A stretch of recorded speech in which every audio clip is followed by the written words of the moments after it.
Parte 2 sobre o projeto de vida do Inova Educação. No projeto de vida do Inova Educação, como a gente viu no vídeo anterior, inclusive eu vou colocar ele aqui, caso você não tenha assistido, para você o ver antes de assistir esse daqui, que vai fazer mais sentido, tá bom? Então, como nós vimos, são trabalhadas aquelas 5 macrocompetências, as quais são subdivididas em 17 microcompetências, e que elas vão sendo trabalhadas ao longo dos anos séries. Então esse vídeo ele é dedicado ao quê?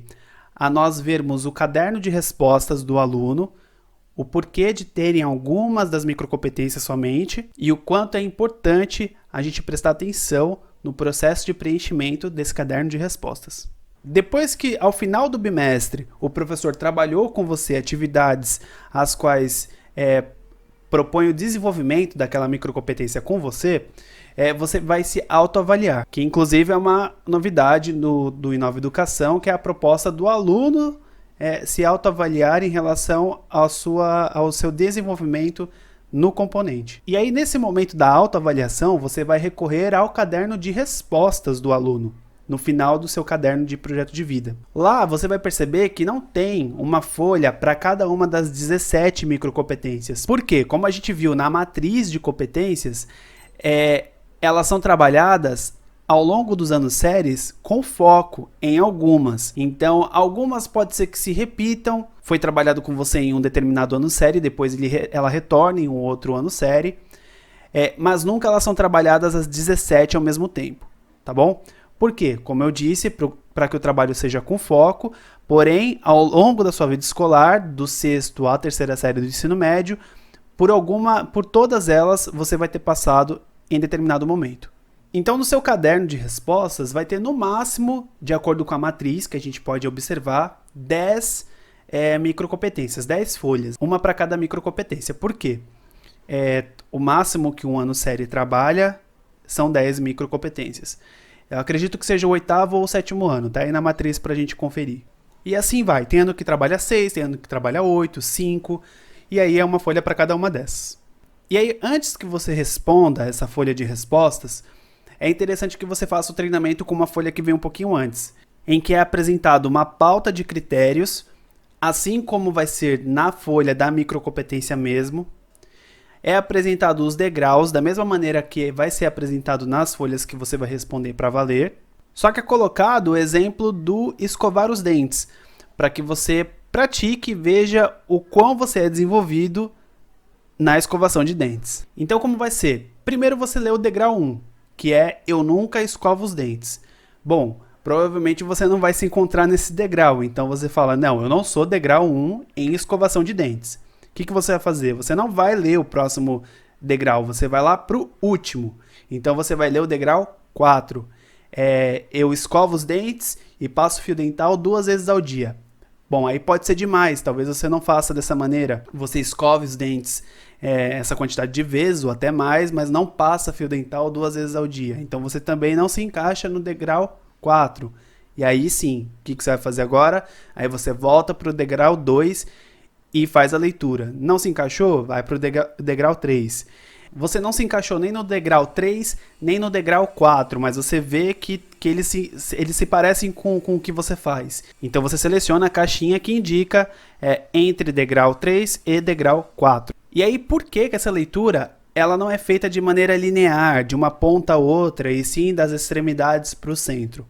Eu não sou especialista em competência socioemocional, mas a gente pode fazer uma análise, tudo bem. E uma competência socioemocional não quer dizer que se você está em um ponto X, você é bom ou ruim, e se você vai para um ponto Y, você é melhor ou pior. Uma competência socioemocional é uma característica sua, que você vai desenvolver ao longo da vida. Se você não a tem bem desenvolvida, vamos dizer assim, é porque você provavelmente desenvolveu bem outras competências socioemocionais. E para tudo vai ter a sua hora. E aí, como a gente fala no último vídeo, são 5 macrocompetências que se subdividem em 17 microcompetências. Então, veja, a gente nunca vai conseguir ser extremamente desenvolvido nessas 17 e tá tudo bem, porque as pessoas são diferentes.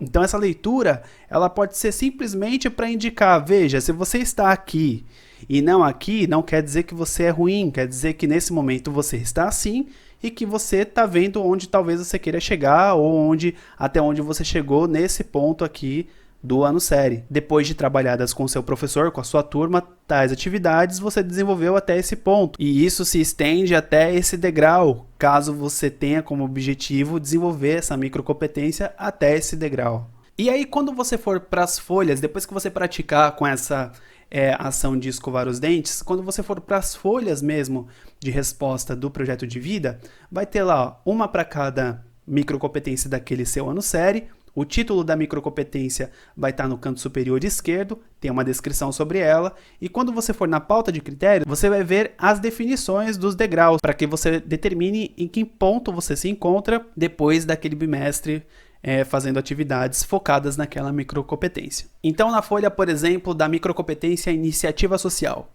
então você leu a pauta de critérios e aí você determinou que você está entre o degrau 2 e 3. E aí qual é o próximo passo? Embaixo tem uma tabela com uma caixa para cada bimestre, que elas são chamadas de aplicação 1, aplicação 2, 3 e 4. Você vai escrever a data da aplicação, que provavelmente vai ser em uma data depois, ali no fechamento do primeiro bimestre, para o início do segundo, e aí você vai pintar a bolinha do degrau onde você se encontra naquela microcompetência. Então, se você colocou 2 e 3, você vai pintar a bolinha referente ao 2 e 3. Tem o espaço, que é o campo 4, que é dedicado a você justificar o porquê de você estar naquele campo 2 e 3. Por quê? Você colocou 2 e 3 por causa da definição lá da pauta de critérios. Só que mesmo assim, talvez você tenha sentido falta de alguma informação ali, que você queira retirar. Bom, eu estou aqui por causa disso, mas isso daqui não se encaixaria. Ou que você queira acrescentar, você pode colocar nesse campo 4. Pensa no final, quando você estiver finalmente preenchendo a aplicação 4, referente ao quarto bimestre, você vai poder ler o porquê de você ter se encontrado naquele degrau lá no primeiro bimestre. Então, é legal a gente relembrar e ver o quanto a gente melhorou. E só registrando que vocês vão conseguir ter essa visão geral do desenvolvimento da microcompetência. Bom, aí depois, ao final do segundo bimestre, vai fazer o mesmo processo na pauta de critérios, vai lá na aplicação 2, pinta a bolinha em relação àquele degrau.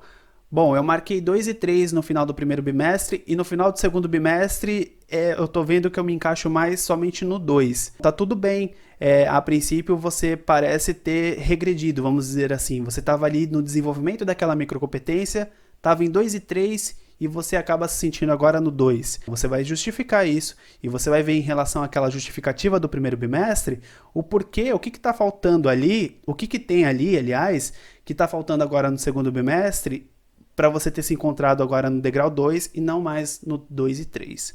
Lembrando de novo que essa não é a única microcompetência trabalhada com você no seu ano série. Existem outras para que você faça essa mesma análise. Então é isso, esse vídeo focou, aliás, só no caderno de respostas, porque nós explicamos no primeiro vídeo quais são essas microcompetências, que são 17, e aí depois você ia pegar o seu caderno do aluno, ia olhar o seu caderno de respostas e ia ver que não tem essas 17 ali. E aí esse vídeo era importante para que você entenda por que as 17 não estão ali, e só algumas. Há muito mais o que se falar do caderno de PV, tem as missões, tem as situações de aprendizagem, mas fica para outro vídeo, para esse daqui não ficar muito grande, tá bom?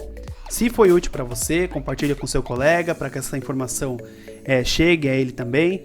Não se esqueça de se inscrever, porque vai haver mais vídeos orientando nesse sentido. E deixa o like para eu saber se o vídeo foi bom ou se o vídeo foi ruim. E comenta caso você sentiu falta de alguma informação, tá bom?